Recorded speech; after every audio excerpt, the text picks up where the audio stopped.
मेरी आवाज सुनो, मेरी आवाज सुनो, मेरी आवाज सुनो, मेरी आवाज सुनो।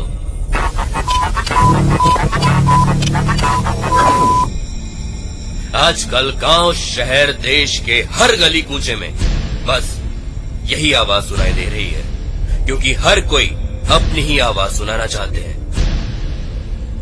लेकिन सवाल यह है कि कौन है जिसने पहली बार ये कहा, मेरी आवाज सुनो। मैं भीमराव रामजी अंबेडकर, मैंने कहा था मेरी आवाज सुनो। लेकिन ऐसा किस लिए कहा था?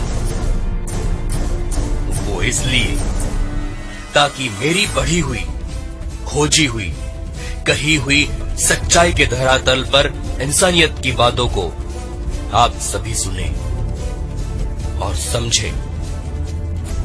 लेकिन मेरी आवाज सुनने की बजाय सभी अपनी अपनी सुनाने लगे, और इन्हीं आवाजों के शोर में मेरी आवाज की गूंज कहीं गुम सी हो गई। शायद आपको याद है या नहीं, लेकिन जब किसी ने मेरी मूर्ति खंडित कर दी तब सभी लोगों ने कितना आक्रोश किया था, हाहाकार मचा दिया था।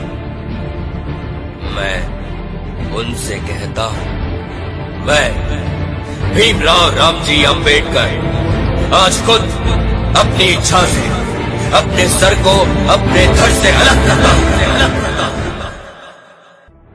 क्योंकि तुम सब जिस हाल में जी रहे हो, उन हालातों में मैं तुम्हें हरगिज नहीं देख सकता। जो झूठ तुम बोले जा रहे हो उन्हें मैं सुन नहीं सकता। जिस तरह की बोली इन दिनों तुम बोले जा रहे हो, वो किसी भी हालत में मैं बर्दाश्त नहीं कर सकता।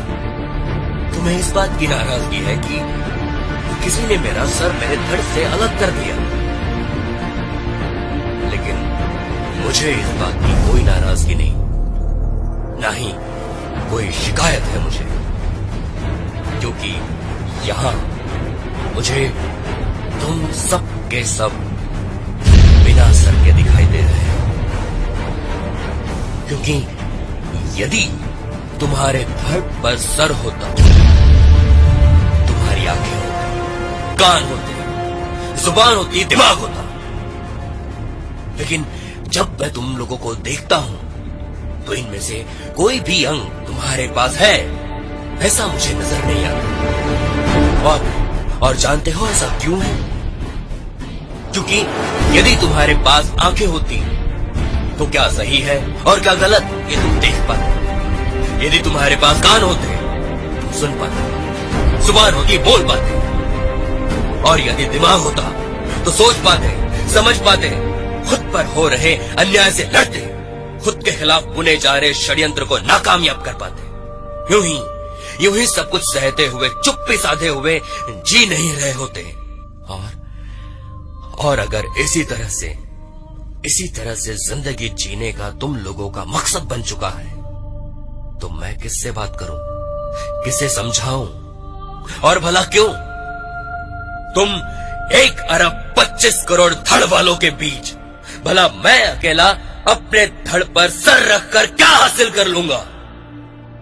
क्या हासिल कर लूंगा मैं? यदि तुम मेरा सर जोड़ना चाहते हो तो जलाओ मत, बसाना सीखो, लड़ो, मगर आपस में नहीं, बल्कि भ्रष्टाचार, बेरोजगारी, अत्याचार, निरक्षरता से। यदि ऐसा कर पाते हो तो मेरा सर अपने आप जुड़ जाएगा और फख्र से ऊंचा हो जाएगा।